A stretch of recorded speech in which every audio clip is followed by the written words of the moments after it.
of it, and we had instead a policy coup in this country. A coup. A policy coup. Some hard-nosed people took over the direction of American policy, and they never bothered to inform the rest of us. I went through the Pentagon 10 days after 9/11. I couldn't stay away from Mother Army.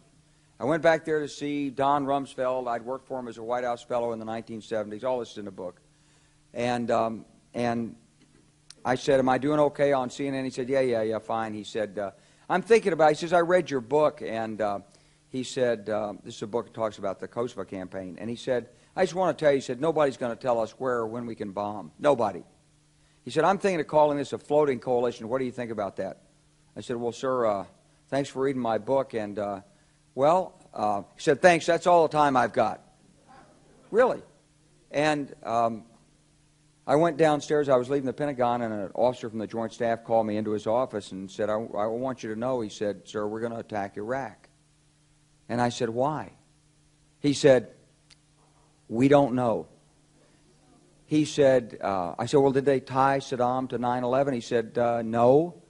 He said, but I guess they don't know what to do about terrorism, and so they think, but they can attack states, and they want to look strong, and so I guess they think if they take down a state, it will intimidate the terrorists. And you know, it's like that old saying, he said, if the only tool you have is a hammer, then every problem has to be a nail.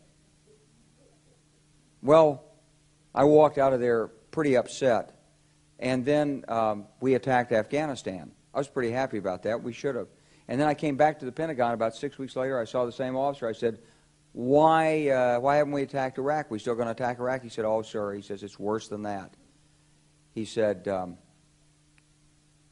he pulled up a piece of paper off his desk. He said, I just got this memo from the Secretary of Defense's office that says we're going to attack and destroy the governments in 7 countries in 5 years. We're going to start with Iraq, and then we're going to move to Syria, Lebanon, Libya, Somalia, Sudan, and Iran.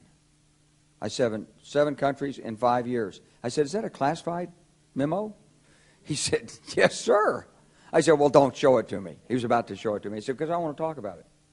And I sat on this information for a long time, for about 6 or 8 months. I was so stunned by this, I couldn't begin to talk about it. And I couldn't believe it would really be true, but that's actually what happened.